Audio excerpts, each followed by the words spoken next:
早晨。咁我而家咧身處喺香港國際機場啦。咁今次會去邊呢？今次咧就會去東南亞嘅越南啦。越南咧我都係第一次去。咁主要咧都會係去喺越南北部嘅一個叫沙巴嘅地方參加一個嘅越野跑比賽嘅。嗰個比賽咧就叫 Vietnam Mountain Marathon 嘅，係我都係第一次參加。咁咧頭先喺機場咧見到好多香港人，咁相信咧都會幾好玩嘅。咁我而家咧就會準備係登上國泰航空嘅機啦，朝頭早機。咁跟住然後咧大約2個鐘頭咧就可以飛到去越南嘅河內啦。咁之後咧會係再搭巴士由河內機場再去沙巴呢個地方。咁呢個車程都會幾長嘅，咁大約5個鐘頭左右。好，我轉頭再慢慢介紹，而家登機先。今次呢，我就用 Asiamiles 換咗國泰航空香港至到河內來回嘅機票。如果唔搭國泰航空嘅話，唔緊要，都有香港快運同埋越南航空可以揀。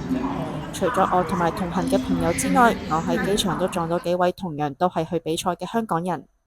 原來由香港飛去河內係好快㗎，個半鐘呢就可以去到啦。哇，比台北仲要快！飛機響大約9點45分呢就抵達河內啦。留意返，越南同泰國一樣，都係比香港慢1個鐘㗎。我咁頭先咧由香港搭咗1個鐘頭45分鐘左右嘅機咧，就嚟到呢個河內嘅來牌機場啦。咁其實頭先過關都非常之快啦，咁跟住拎完行李就出到嚟啦。呢個機場咧就唔係好大。咁咧，因為咧我哋就係book 咗1點半嘅車啦，就所以咧而家咧就諗住喺附近嗰度食啲嘢先，咁坐一陣食啲嘢，咁轉頭咧就再搭巴士嘅。我哋而家一齊睇下呢度附近嘅環境先。位於河內嘅內牌機場係越南嘅第2繁忙機場。除咗呢度，香港有直飛去越南嘅，仲有佢嘅首都胡志明同埋度假勝地峴港啦。而大家嚟越南，記得一定要喺網上做定簽證啊！呢個機場面積雖然唔係好大，基本上好快就行完啦。但係佢尚算設施齊備，地方乾淨整齊。好，頭先呢，我哋呢就喺餐廳食完嘢啦，咁而家呢就準備上車啦。咁頭先我哋同嗰個車嘅姐姐相認咗啦，咁樣咁轉頭等齊人呢就會上車噶啦。咁呢依個機場嘅感覺呢，就當然啦冇同香港國際機場冇得比啦，就 overall 嘅都比較細少少啦，落後少少嘅啫。咁但係呢，都設施都齊備嘅，咁樣都有餐廳，不過餐廳就唔係話特別好多，同埋應該都係比市區係貴啲嘅。咁頭先我哋呢飲杯咖啡就係大約圍翻港幣20零蚊左右啦，咁食個麵嘅大約40零蚊港幣左右嘅。咁以機場嚟講都 OK 啦，咁樣。咁呢度呢，其實都有好多嘅車啦、的士啦咁樣，或者你可以包車啦出去市區嘅，係咁樣。咁我哋而家呢，就等齊人就轉頭上車。由於我同同行嘅朋友呢係 join 咗佢嘅 package， 就所以呢，佢係包咗由河內至到沙巴嘅 transfer。原本巴士嘅 schedule 呢係朝頭早9點至晏晝12點，由河內市區去到沙巴嘅巴士。不過我哋驚趕唔切出市區，又為咗想方便啲，就所以每人交咗港幣100蚊坐巴士，直接由機場去到沙巴啦。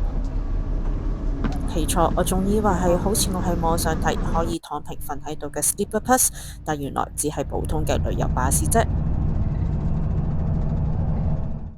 我搭咗大約2個半鐘頭車咧，而家嚟到一個中途站嘅，咁喺呢度有啲餐廳啦，有啲嘢食買下啦，咁樣可以停一陣。我初初以為咧係可以瞓喺度嘅車，原來唔係啊。不過咧，因為咧係2個人1個座位啦，都還算可以嘅。我喺度都非常之曬啊，都咁樣好彩有冷氣啫。咁而家入去裏邊睇下有啲咩先。喺呢度雖然有餐廳，但我相信冇人會坐低喺度食噶啦。不過呢度都有唔少商鋪去買一啲嘅飲品同埋零食，價錢唔係好貴，不過款式呢，睇落去都幾懷舊下，好似去咗70、80年代嘅香港咁樣。搭長途車當然呢就一定要去廁所噶啦，不過呢度嘅廁所呢就需要收費，佢話係3000英越南盾，即係圍返港幣大約1蚊左右。由河內去沙巴車程大約5小時，差唔多等於香港飛去東京嘅時間啦。老實講，對於唔習慣長途車嘅香港嚟講，呢個時間其實都有啲長。見唔見到車出邊有好靚嘅梯田呢？冇冇錯啦，我哋已經嚟到沙巴啦。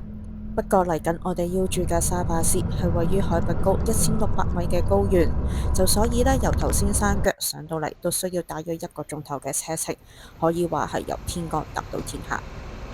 哇！坐到腳都痹，搭咗5個鐘頭嘅巴士，而家係晚上6點半鐘左右，我哋終於嚟到大會安排嘅酒店沙巴 Highland Resort 啦。一落車，我哋都急不及待排隊 check in，然後就出去食飯啦。呢間酒店我相信已經係當地4星級噶啦。俾我嘅感覺呢，有少少似好似去咗大陸嘅3、4線城市咁樣。即刻睇一間房先，間房嘅面積都幾大下，而且呢都尚算乾淨同埋整齊。而家呢就係夜晚6點半鐘啦，咁搭咗大約4個零5個鐘頭車呢，終於嚟到沙巴個地方啦。咁依家呢，就係我哋會入住嘅沙巴 Highland 酒店，就我哋嘅 package 包嘅。咁轉頭就會 check in 完之後呢，我哋就準備出去食嘢。好，睇下出邊有咩嘢食先。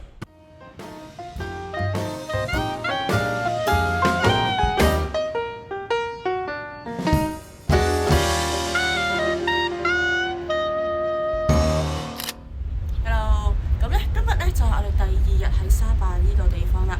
咁琴日呢，我哋舟車勞頓啦，就由香港搭飛機嚟到河內呢度，咁跟住河內再搭5個鐘頭嘅巴士，先至再嚟到沙巴啦。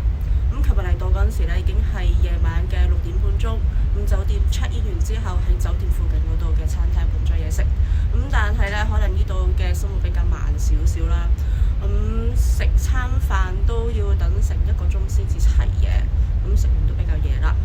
咁今朝啲 friend 咧就喺附近嗰度跑步啦。咁但係我就瞓多一陣咁樣。但係而家咧其實都只係朝頭早6點半鐘嘅啫，天都光晒啦。咁轉頭咧就會去 Expo 啦，同埋周圍行下。好，食完早餐之後，我哋咧就慢慢行去沙巴站啦。呢一座擁有黃色嘅外觀、充滿住濃濃歐洲風情嘅建築物呢，就係沙巴車站。佢位於沙巴廣場隔離，就所以呢，晏間我哋上完山之後，一落嚟就可以去 Expo 啦。要登上梵西邦峰有2個方法，除咗用2隻腳行上去之外，我哋仲可以搭車。因為聽日就要比賽啦，我哋而家梗係選擇搭纜車，輕輕鬆鬆咁樣上山啦。由沙巴市區去到梵西邦峰，需要搭3種唔同嘅車。首先，我哋要乘坐呢一架叫做 Moha Monorail 嘅單軌列車，去到下一個車站黃連南車站。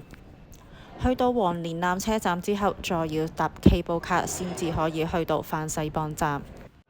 但係去到梵西邦站嗰度唔算係最高，仲要搭1程單軌列車先至可以去到峰頂。我哋終於登上列車啦，話時話都幾多人搭過喎。呢架 Moha Monorail 喺2018年3月正式通車，佢係越南目前最長嘅登山列車嚟㗎。列車嘅外觀紅黃相間，車廂裏邊呢有住復古嘅木質座椅同埋舊式嘅風扇，感覺上呢有少少似好似搭緊香港嘅山頂纜車咁。搭咗大約20分鐘左右，我哋就嚟到第2個車站黃連車站啦。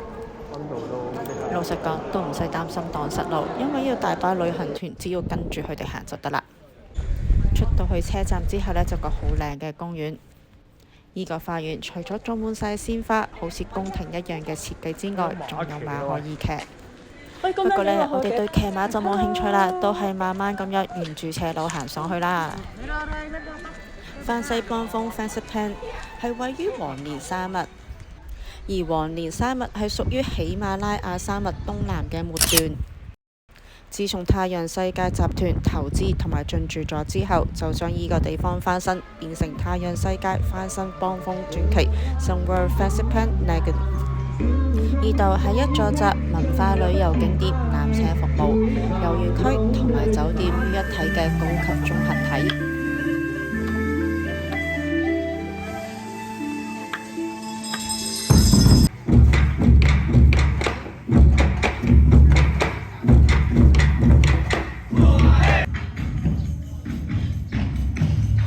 呢個文化村除咗有歌舞表演之外，亦都顯示咗當地少數民族嘅生活。唔知大家有冇去過雲南呢？我就幾年前去過雲南元陽一帶啦，發現呢度少數民族嘅穿着家居佈置同埋一帶嘅環境，譬如溪田咁樣，都同雲南嗰邊息息相關。後尾上網揾資料先知道，原來沙壩同雲南，尤其係元陽一帶非常之近。而依度嘅少數民族同雲南一樣，都係主要苗族同埋瑤族。行完民族村之後，我哋就入返去車站，準備搭纜車上山頂啦。泛西邦風纜車全長6293公尺，纜車系統總共有33個客艙，平均每小時就可以運載2000名乘客啦。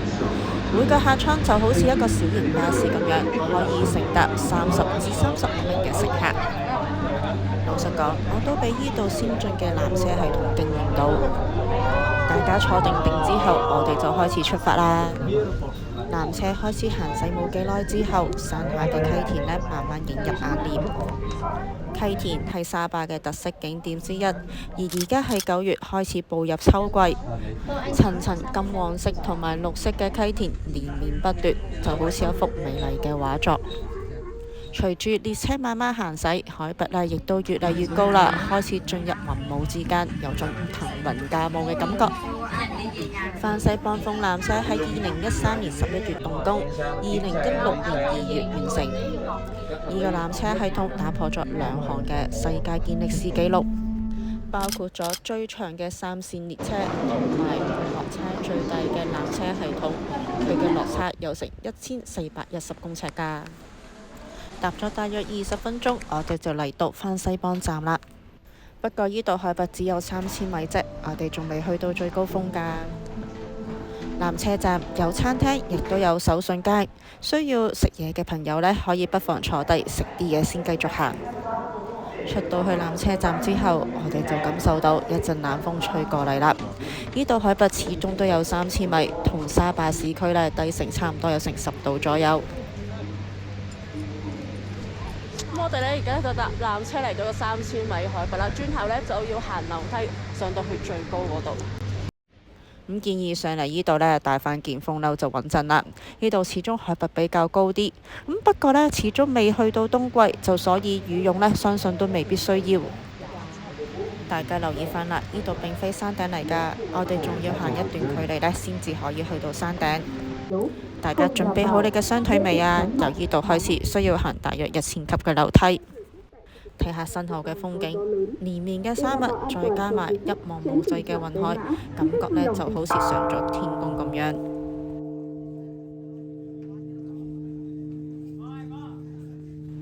行完大約100級樓梯之後，我首先去到碧雲寺同埋佢嘅宗教建築群。呢度設有佛像、誦經堂等等嘅宗教設施，遊客喺呢度可以感受到濃厚嘅宗教氣氛。離開咗廣場之後，行前多少少，咦？呢度咁多人嘅？原來呢度就係杜鵑站啦，啲人排隊搭單軌列車，準備上山頂。但係我強大嘅精英朋友們又點會搭纜車輕輕鬆鬆上去呢？佢哋打算用雙腳行600級樓梯上到去山頂。咁你如果想去上邊頂，即係佛嗰度有2個方法，一係就搭纜車，一係可以沿住樓梯行上去嘅。咁搭纜車頭先都多人啦，咁我諗住行上去，咁亦都可以適應下呢個3000米嘅海拔啦。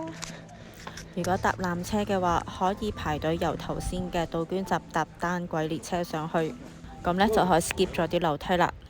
而我哋雖然買晒飛啦，但係都選擇用樓梯行上去。呢度嘅感覺有少少似大嶼山寶蓮寺咁。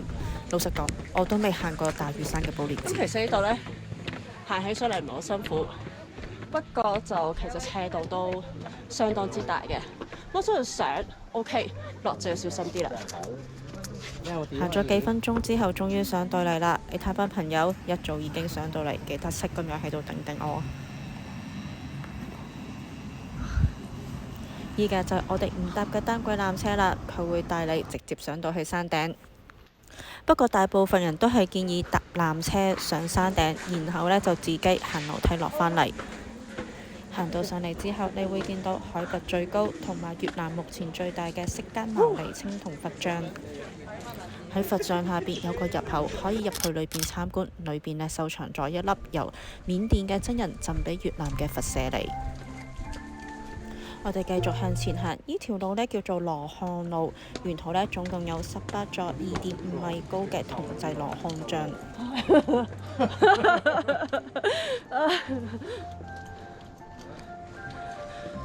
除咗佛像，呢度都有一座面向群山嘅觀音像，睇落去都係莊嚴同埋神聖。我哋沿住石級繼續行上去，咁前邊呢就係金山寶聖寺同埋有11層高嘅佛塔啦。呢度周圍都係充滿住佛教嘅氣氛，真係既莊嚴又神聖。見唔見到前邊有段樓梯呢？我哋行埋依段樓梯呢，就可以上到最高峰噶啦。而搭纜車嘅旅客呢，亦都會喺隔離嘅車站度停低，行埋依幾級樓梯上到去，就所以依度都變得人頭湧湧。行咗唔知幾多級樓梯之後呢，而家終於我哋上到最高嘅地方，3143米嘅山啦。呢個山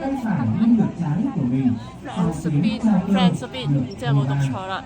喺呢度當然啦，非常之多人啦。咁其實3000米海拔咧，你行樓梯上嚟會有少少氣喘嘅，都唔好行咁快啦。咁其實都 OK。我哋睇下周圍嘅環境先。老實講，行咗咁多樓梯上嚟都係有啲熱嘅。不過上到嚟越南、緬甸同埋柬埔寨3個最高嘅山峰，高3143米，有印度支那屋脊之稱嘅番西邦峰。見到咁靚嘅風景，點都值得嘅。聽講呢度嘅天氣相當不穩定，成日都會起大霧。我哋上到嚟見到咁靚嘅風景，真係相當之幸運。另外，我哋咁啱喺度撞到越南嘅升旗儀式，令呢趟嘅旅程更別具意義。上到去最高峰打完卡之後，我哋就沿住樓梯搭電車落返去市區啦。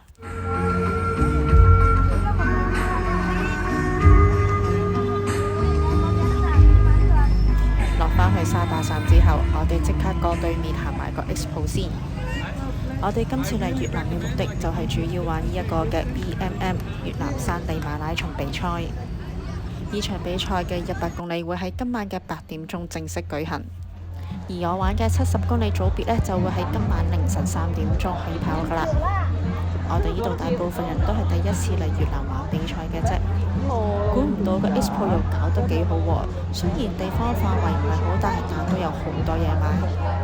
首先一入門口呢，會見到佢嘅營養品牌贊助商美國嘅 Hamper 牌子啦，另外仲有頭燈 Nike 啊，鞋嘅品牌呢，譬如好似有 Kanyas， 呢個係一個新興嘅中國越野同埋登山嘅品牌。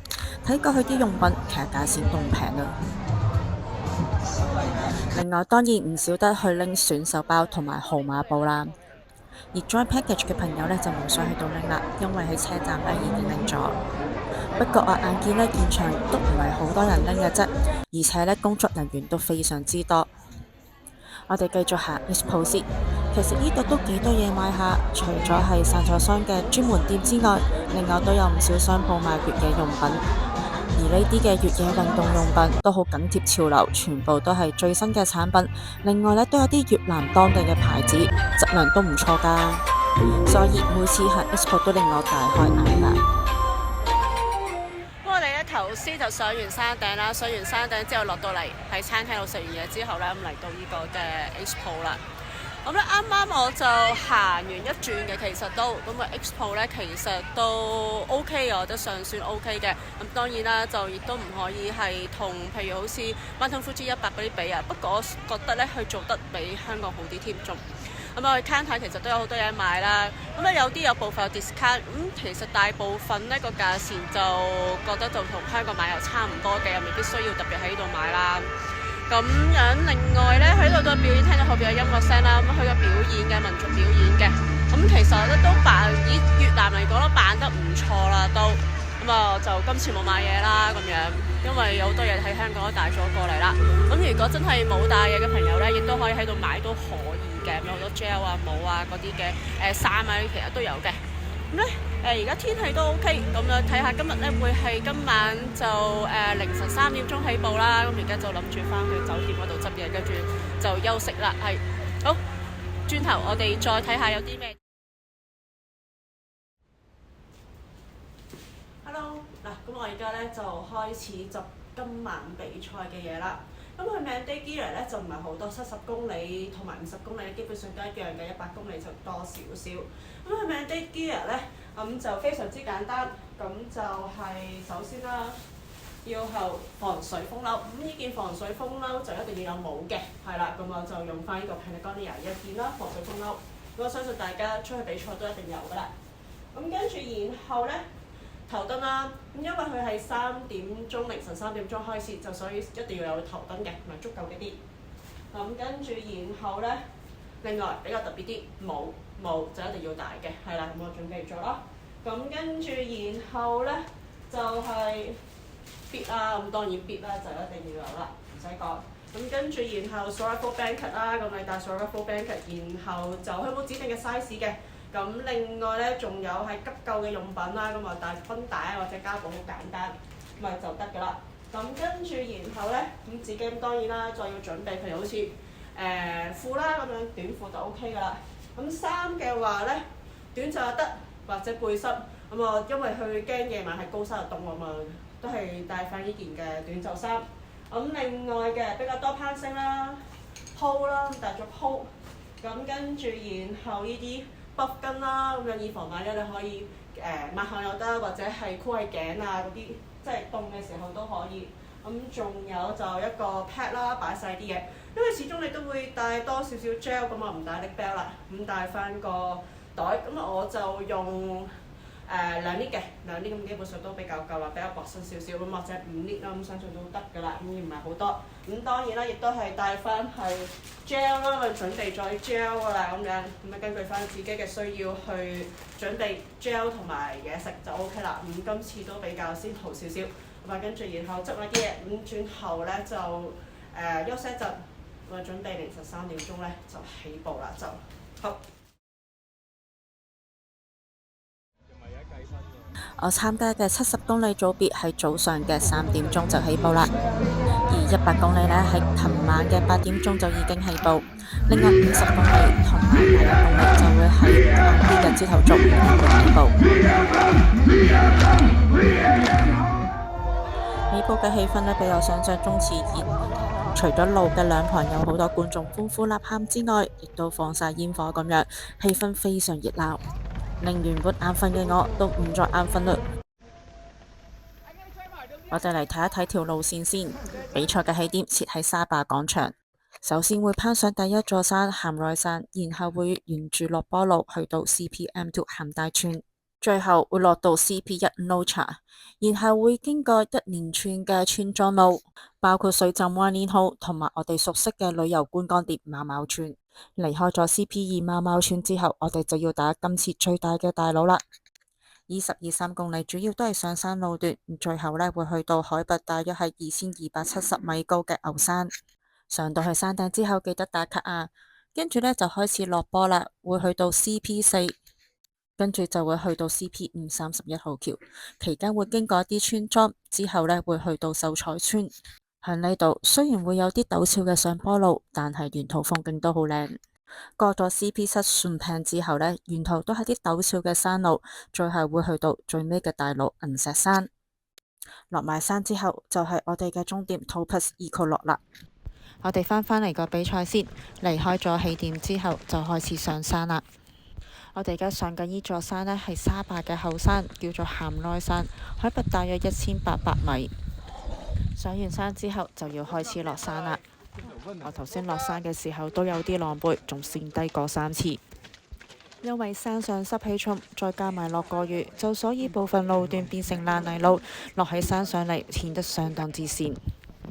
好彩終於嚟到 CP， 即刻喺度飲翻杯可樂，食翻啲生果同埋其他熱食補充翻體能先。我見有好多參賽者隻腳同我一樣都沾滿晒泥漿，咁部分呢可能係跌傷咗，直情係吉下添。老實講，路段比我想象中窄同埋原始。老實講，我對呢啲腍白白嘅爛泥路真係應付唔到。而家係早上5點半鐘，你睇下開始天光啦，日出嘅清晨真係特別好。響呢度，除咗你可以沿途欣賞到入秋後嘅溪田美景之外，仲可以欣賞到田園風光。老實講，呢啲對我哋住喺城市嘅人真係個唔錯嘅體驗。沿途你除咗可以聽到雞啼聲之外，仲有一啲牛啊、羊啊喺度周圍走，感覺就好似細個嘅時候返咗鄉下咁樣。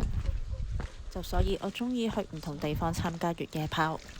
除咗可以認識唔同地方嘅風土文化之外，仲可以用雙腳去感受唔同嘅地質同埋路況，用雙眼去欣賞唔同嘅沙漠美景。而我就比較少去東南亞跑越野賽啦。除咗3年前去過泰國嘅 UTMB 之外，呢個係我第2次嘅東南亞比賽。但係呢度嘅路況比泰 B 更加原始，更加具挑戰性。響起步冇幾耐，落第一座山嘅時候，我已經跣低過3次啦。好彩因為爛泥路，就所以冇受傷，但係今鋪就冇咁好彩啦。當我行咗大約16公里，去到一個村莊落斜路嘅時候，一個唔小心趴咗喺度，成隻腳損晒。我吉下咁行，咁啱有一個越南嘅參賽者犧牲佢嘅寶貴時間，停低嚟幫我包紮傷口。我真係十分之感激佢，但係當我諗起我仲有50公里要行，而且傷勢都有啲重，我就決定退出。雖然係我第一次 DNF， 但係我冇特別唔開心。我返去終點迎接我嘅朋友。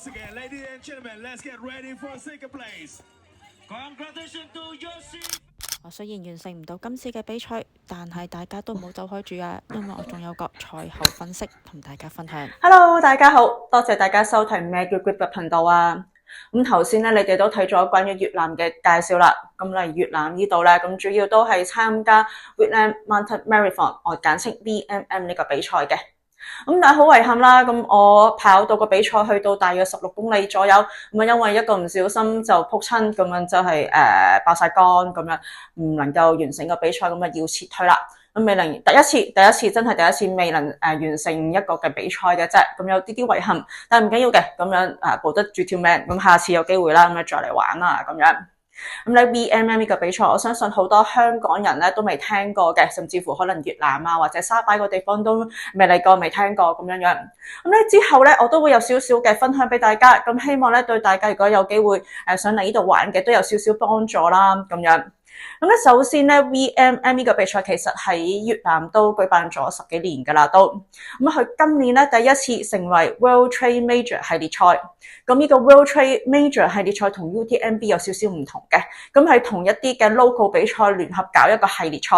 咁我比較熟悉嘅，好似我哋香港嘅 Hong Kong 100啦，日本嘅 Mountain Fuji 100等等咁樣。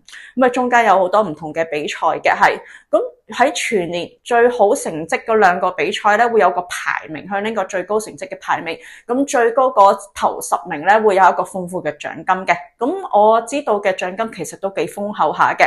咁今屆嘅50公里同埋100公里咧，將呢個參賽者嘅成績都會擺喺個排名榜嗰度嘅。咁好似向富超咁樣啦，佢喺啱啱今屆嘅 Mountain Fuji 100嘅一個短途賽啦，咁樣佢拎咗個第1名咁樣。咁今屆嘅 VMM 50公里佢都係第1名嘅，就所以佢暫時咧係排行榜短途嗰個排行榜係第1名嘅係。咁就所以因為咧佢今年咧啱啱成為一個 World Trail Major 嘅比賽咧，就所以都吸引咗好多嘅海外選手過嚟參加。咁咧香港咧上年都有人嚟玩嘅吓，我個 friend 都有人嚟玩，但係咧就唔係好多香港人嚟玩。今屆咧就非常之多啦，咁樣我相信都有大約50個香港人嚟參加啦，咁樣。咁另外因為咧佢有一啲團體優惠啦，就所以都好多人咧組成一大班咁樣嚟玩啦。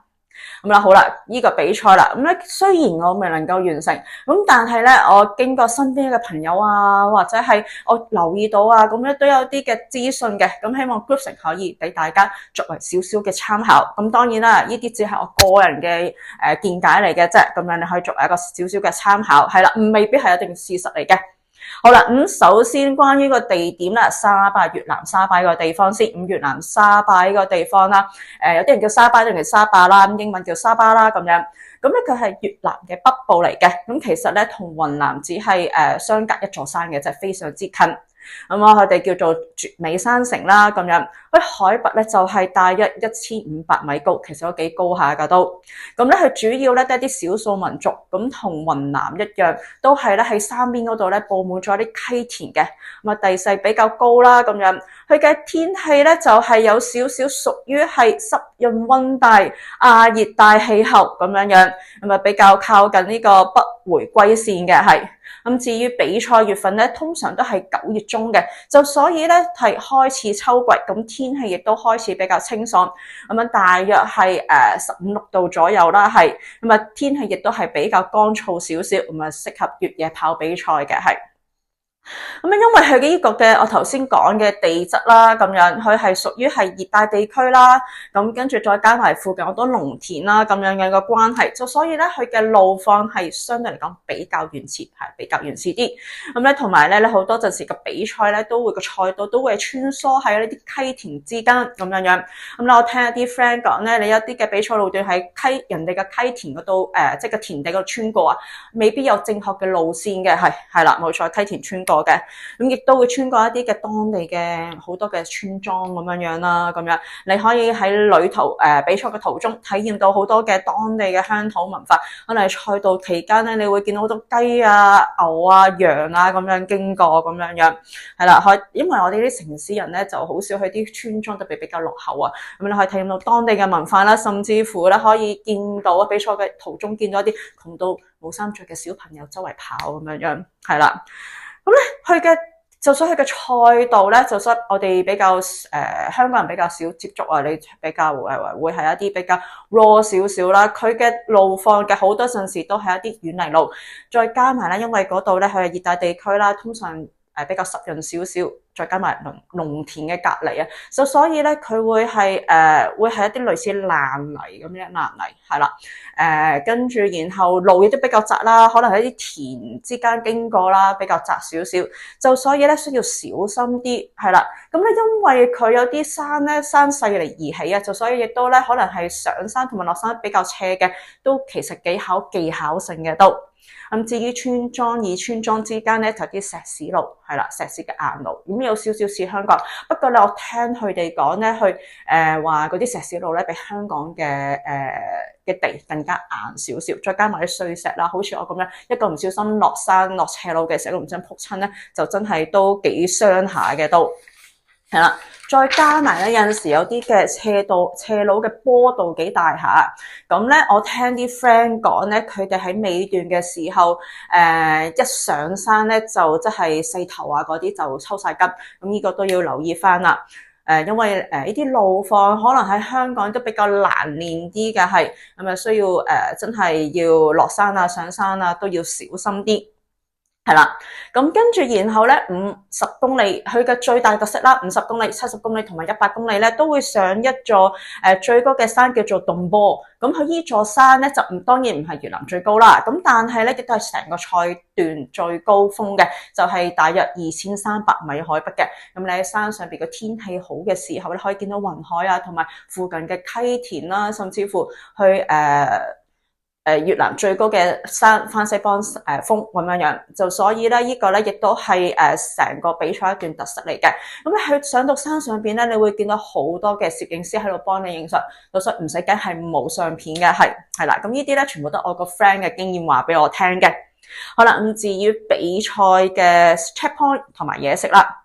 咁比賽嘅 checkpoint 咧，咁大家都睇翻，其實 checkpoint 嘅距離咧都唔算長啊，都咁大約700K 咧都係個水站或者 checkpoint 噶啦，唔會超過10公里。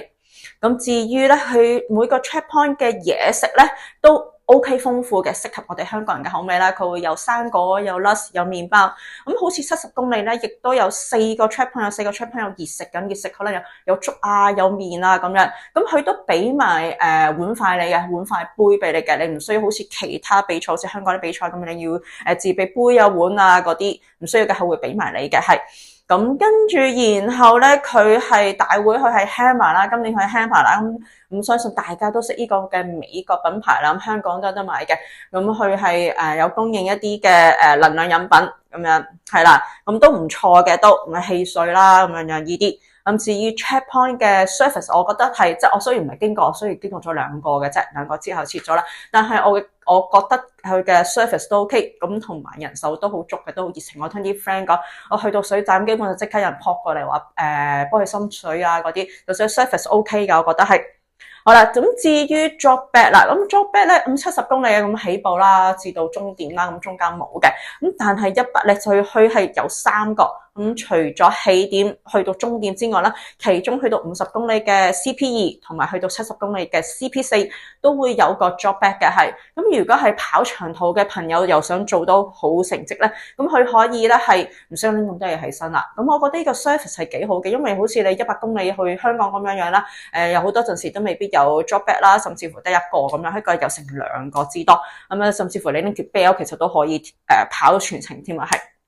好啦，咁跟住然後啦，佢個 waist pack 個 pick up 啦，個 Surf Expo 嗰啲啦，咁我覺得佢 Expo 其實有驚喜嘅嚇，咁佢都喺翻呢個沙壩廣場嗰度。即係我哋起步嗰度啦，咁雖然面積唔係好大，但係佢都有10幾個 counter 喺度嘅，咁去買嘅嘢其實都足夠有，譬如好似頭燈啊、鋪啊、鞋啊、錶啊、energy drink 啊、嘢食啊、gel 啊、衫褲啊咁樣，其實都有好多，譬如當地嘅品牌啦，或者係外國香港嘅品牌咁都有嘅，我覺得都 OK 嘅，咁價錢當然冇 discount 啦，但係如果想買嘅朋友、想睇嘅朋友，亦都可以不妨一睇嘅係。咁當然啦，你就個規模就唔可以話同UTMB 啊、同 Mountain Fuji 100去比，就冇得比嘅。咁但係我覺得咧，佢相對好似香港嗰啲咁，其實都已經比香港好噶啦。我覺得都已經係啦，因為好多陣時喺香港，你譬如拎 race pack 啊，好多陣時你可能係去一間嘅商鋪去拎嘅啫，你都未必有一個地方 proper 嘅地方去俾你拎一個 race pack。咁除此之外，除咗有好多嘅商鋪之外啦，亦都係有個舞台嘅。咁嗰個台度咧，亦都有啲嘅民族表演啦，同埋呢個嘅2啲選手嘅一啲嘅交流啊，一啲嘅訪問咁樣樣。咁我覺得呢個做得都係相對比香港一啲嘅比賽好啲添。係啦，咁跟住然後起步氣氛啦，咁樣非常之好。咁因為好多陣時去個比賽啊，佢係100公里，佢喺夜晚8點起步，而我哋70公里咧，咁都喺凌晨3點鐘起步。咁至於50公里咧，同埋短途21公里咧，佢就喺清晨嘅5點半起步。嗰陣時咧都未天光啊，或者係夜晚嘅時候，就所以咧佢放晒煙火咁樣樣，我覺得係好有驚喜嘅係。咁至於 MC 都好即勢做氣氛啦，咁樣我成個起步過程咧，亦都係喜出望外。咁至於係衝線嗰度啦，衝線咧佢係另一個位嘅，咁衝線全部都係喺另一個地，有一個係一個 resort 5星級嘅 resort，就係叫 Topaz Ecolog Resort， 咁係一間6星級嘅 Villa Hotel 嚟嘅。咁樣距離市中心都大約1個鐘頭嘅車程嘅都要。咁喺終點嗰度咧，雖然佢個拱門唔係好豪華，即係唔同 UTMB 咁樣咁豪華，咁但係咧，我覺得都有好有當地嘅特色嘅，都係衝線嘅時候咧，咁啊，我啲 MC 啦咁樣好識製造氣氛，完全嘅喺度講晒嘢啊，咁樣樣好鬼馬咁樣樣嗌晒咁樣樣，我覺得係做得都 OK 嘅，衝線都 OK 嘅係。咁至於衝線去到嗰度啦，咁就會係有班呢個嘅原賽獎牌啊，咁跟住你可以沖涼啊，拎嘢都有 massage 啊，咁亦都係原賽嘅 finish line 都有嘢食啊，咁隔離咧亦都有餐廳，咁你可以再買嘢飲啊，或者係坐低等朋友咁樣樣。咁我咧就因為完成唔到啦，但係都支持翻去終點，支持朋友坐咗差唔多成5個鐘喺嗰度咁樣等啲朋友。咁我覺得佢嗰個嘅氣氛都原賽嘅氣氛都 OK 嘅，係咁我覺得。overall 咧，甚至都係比香港好啊！其實我覺得都完賽咁啊，始終都可能係郊外啦。你香港係市區，唔能夠製造太多嘅噪音啦。咁啊，呢個完賽我覺得都非常之好嘅。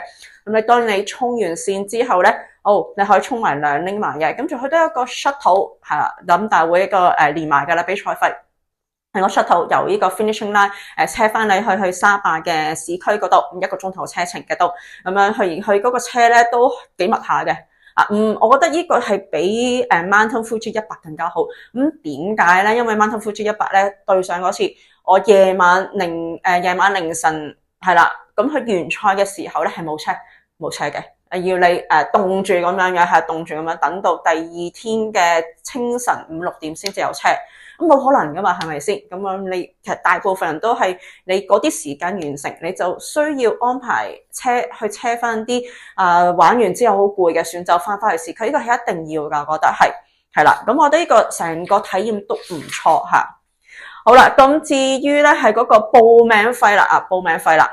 咁報名費咧，其實我咧價錢咧都係合理嘅嚇，都係一個國際嘅比賽嘅收費啦咁樣樣。咁好似100公里大約為翻港幣1600蚊，70公里嘅1400蚊。咁至於50公里啦，我覺得貴咗少少啦，就1300蚊，大約1300蚊嘅港幣左右。咁呢個報名費咧咁樣都係包翻我哋頭先嘅，譬如完賽嘅 T 啊、獎牌啊，咁跟住你完賽之後嘅車咁樣樣，同埋完賽嘅嘢食啦，咁呢啲包埋嘅係。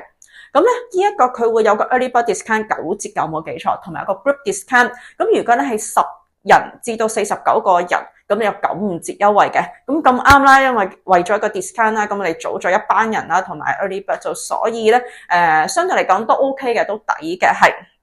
好啦，咁跟住然後咧去另外啦位置啦咁樣樣，佢個位置咧其實就偏遠嘅，其實係啦，咁樣大約係5個鐘頭嘅車程，5個鐘頭，即係呢個嘅時間差唔多等於可以由香港飛到東京搭飛機嗰個距離㗎啦，係。咁咧咁遠啦，我係擔心嘅交通點搞咧？係嗱，其實唔需要擔心嘅，係咁啊。大會咧亦都係非常之貼心，你可以 join package，佢有個 package 俾你 join 嘅，佢有一個4日嘅 package 或者係3日嘅 package 俾你 join。而住宿嗰度你可以揀，譬如沙巴市區啦，或者係原賽嗰個嘅6星級酒店。咁當然啦，你住原賽嗰個 finishing line 嗰個 Eco Lodge 嗰個 V 啦酒店，當然貴啲啦。咁我哋咧就揀選係4日3夜嘅沙巴 package 嘅，咁去包啲咩咧？佢係包譬如係4日3夜嘅4星級酒店，我哋住嗰間咧就係沙巴 Highland Resort 嘅，係咁當然 share room 啦咁樣。咁跟住然後佢會包個transfer 由河內市區至到呢一個嘅沙巴嘅酒店嘅。咁如果你想好似我哋咁樣樣咧，就唔想出翻呢個由機場即係河內機場出翻市區再搭車嘅話咧，可以另外加大約100蚊嘅港幣，咁就有車大約係中午1點鐘啦咁樣樣，就由呢一個嘅機場去沙巴啦，唔需要就等搭咗程車啦咁樣樣。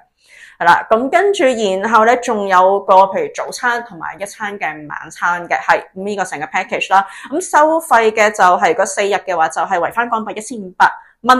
咁如果係3日嘅話，就1200蚊。咁如果你想單人房嘅話，另外 surcharge 啦。咁至於我哋咧就報嘅，因為團體報，咁亦都可以 enjoy 翻個95折優惠嘅，咁有翻個折咁樣樣啦。咁但係報名咧成日要 group 埋一齊報，佢會一齊交資料嘅，係咁最好似我哋咁樣揾個 organizer 一次過做晒啦咁樣樣。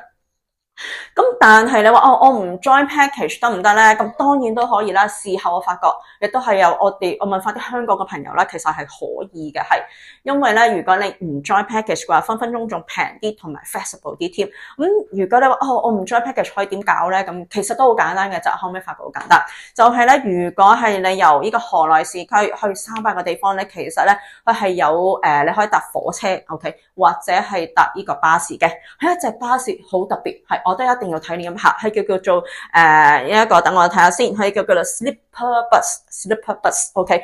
咁佢個巴士咧，佢係有上下兩層，咁佢係有得躺平嘅，直情係躺平咁樣瞓喺度嘅，係咁非常之舒服。同埋嗰個巴士咧，佢係好多嘅霓虹燈啊，係哇好 sharp 嘅，其實係咁啊，價錢亦都係唔貴嘅。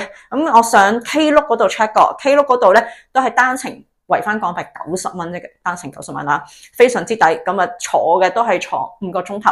咁我聽啲 friend 講，你嘅車上邊咧有得叉電啊，有廁所，咁中途都有得俾你停車啦，咁樣樣。咁我覺得非常之好嘅。咁如果你跟我哋 package 咧，就我初初以為都係啲 sleeper bus，但原來唔係嘅，但係普通旅遊班嘅就係普通旅遊班。哇！你咁樣坐住咁樣坐5個鐘，其實都幾攰下嘅。但係你好似如果你係搭呢啲 sleeper bus。躺平喺度舒服得多啦，係咪？好啦，咁如果你話至於住宿啦，住宿其實沙巴呢個係一個旅遊地方啦，係個旅遊旺區嚟嘅，就所以唔需要擔心住宿，你可以去到5星級、6星級、普通3星級大把酒店，價錢都唔係好貴嘅啫，係唔係好貴咁樣，你揾翻單攤就 OK 噶啦，咁非常之多嘅酒店。咁至於喺個攤裏邊咧，亦都有非常之多嘅餐廳啦、士多啦咁樣，就所以咧唔需要擔心食同住，就所以咧如果你去嘅話，真係未必需要 join package， 自己安排就得噶啦。OK， 好，當然啦，如果你話我唔想諗啊，唔想搞啊，你咪 join package 咯嚇。OK， 好，咁咧跟住然後至於你話呢個嘅成個旅程啦嚇，成個嘅比賽 VMM 嘅比賽 overall 做一個 conclusion 啦。咁我覺得呢個比賽氣氛非常之好嚇，價錢又合理，仲要係一樣嘢同香港嘅比賽一樣，比完賽仲有免費相，啲相仲係影得靚㗎，係啦，免費相咁樣係有一原賽禮物俾晒你咁樣，我覺得係物超所值嘅係。咁同埋咧，佢呢個賽道嘅我覺得幾有呢個特色嚇，幾有呢個嘅當地越南嘅特色嘅係。咁啊賽道比較 technical 啲啦，係咁同香港好唔同嘅，咁亦都可以體驗下唔同嘅地方啦，因為主要都係圍繞住一啲村莊啊、溪田啊咁樣嘅。咁其實我哋香港人好少會接觸呢啲地方嘅。